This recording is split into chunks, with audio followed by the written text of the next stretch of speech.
కార్మిక వర్గాల సమస్యలు పరిష్కరించాలంటూ కూడా ఏఐటీసీ ఆధ్వర్యంలో పెద్ద ఎత్తున ఆందోళన కార్యక్రమాలు చేపడతారు. ఈ నేపథ్యంలో కడప కలెక్టరేట్ దగ్గర పెద్ద ఎత్తున కార్మికులు చేరుకున్న పరిస్థితి. కార్మిక సంఘ నేతలు మనతో పడతారు, వారిని అడిగి తెలిసిన ప్రయత్నం చేద్దాం. చెప్పండి, ఎలా చూడాలి, ఏంటి సమస్యలు?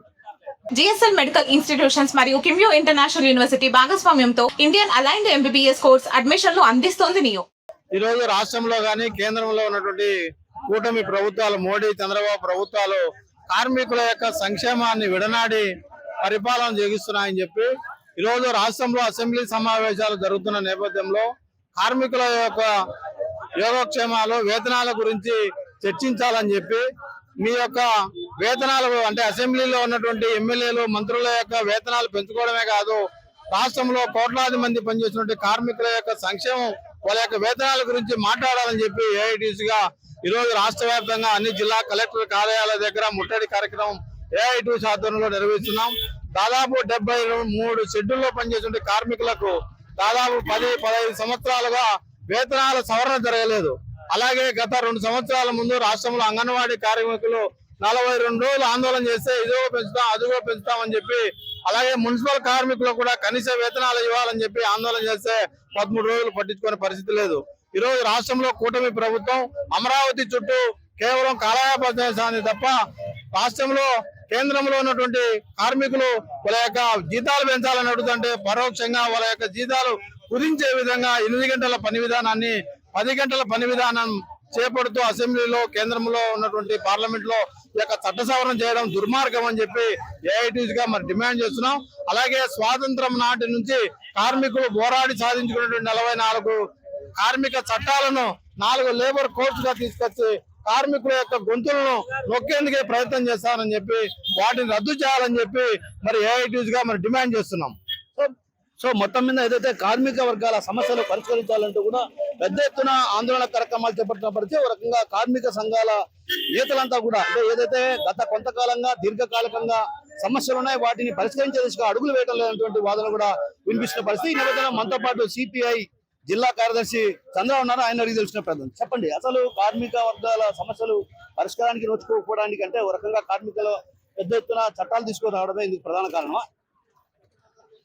మనిషి అడుగు తీసి అడుగు పెడితే ఇవాళ ఆటో కార్మికుల నుంచి బిల్డింగ్ కార్మికుల వరకు, హమాలీ కార్మికుల నుంచి అంగన్వాడీ, ఆశా, మధ్యాహ్నం భోజనము, వాచ్మెన్లు, లేకపోతే పంచాయతీ కార్మికులు, మున్సిపల్ కార్మికులు, ఇట్లా చెప్పుకుంటూ పోతే ఈ సమాజంలో సంపద సృష్టించేదే శ్రమజీవులు, కార్మిక వర్గం.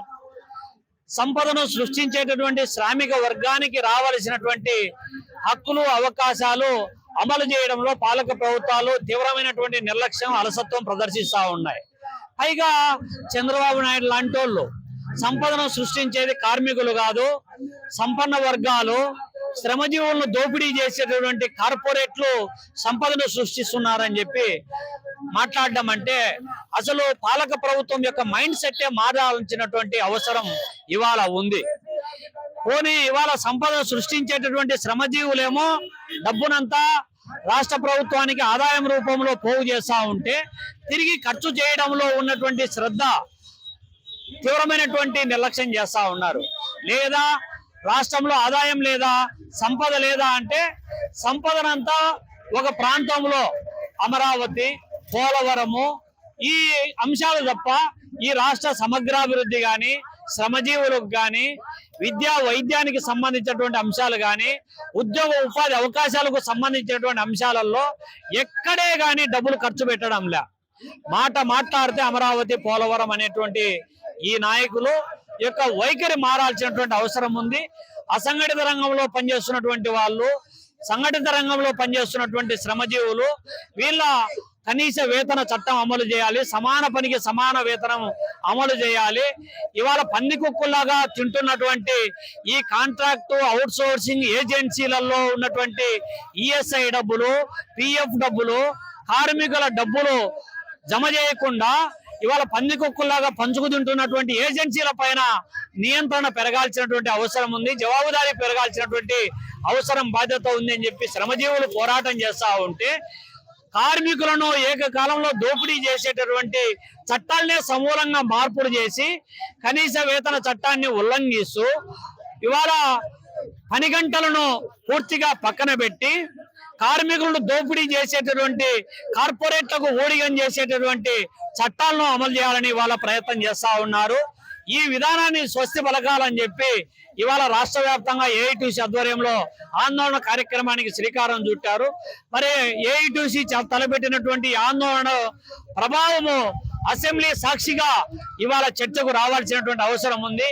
మీరే చెప్పారు, అపోజిషన్ లో ఉన్నప్పుడు గత ప్రభుత్వంలో అంగన్వాడీ, ఆశా, మధ్యాహ్నం భోజనం మొదలుకొని మున్సిపల్ వర్కర్స్ వరకు ఇవాళ పంచాయతీ కార్మికుల నుంచి స్కూళ్లలో పనిచేసే ఆయాల నుంచి వాచ్మెన్ల వరకు అందరికీ చేసినటువంటి వాగ్దానాలు చాలా ఇచ్చారు మీరు. ఆ వాగ్దానాలు 2 ఏళ్ళైనా కూడా ఇప్పటికీ అమలు చేయకుండా తాత్సారం చేస్తా ఉన్నారు. ఇప్పటికైనా అసెంబ్లీ వేదికగా చేసుకొని మీరు నిర్దిష్టమైనటువంటి చర్యలు తీసుకోకపోతే రేపు పొద్దున కార్మిక వర్గం ప్రజాక్షేత్రంలో మిమ్మల్ని ఎండగట్టేటువంటి పరిస్థితి తీసుకురావద్దని చెప్పి హెచ్చరిస్తా ఉన్నాం. సో మొత్తం మీద ఏదైతే కార్మిక వర్గాల శ్రమ దోపిడీ చేస్తూ కార్పొరేట్ సంస్థలకు కట్టబెట్టేటువంటి ప్రయత్నాలు చేస్తున్నారు, దీన్ని ఎప్పటికీ కూడా సహించేది లేదు. కార్మిక వర్గాల శ్రమ దోపిడీ గురి కాకుండా ప్రభుత్వం, పాలక వర్గం చర్యలు తీసుకోవాలి. అదేవిధంగా గతంలో ఏదైతే ఇచ్చిన హామీలను అమలు చేసేదిగా అడుగులు వేయాలన్నటువంటి విషయాన్ని మనతో పడినటువంటి నేతలు చెప్తున్న పరిస్థితి. కెమెరా పర్సన్ రాముతో కిషోర్, RTV.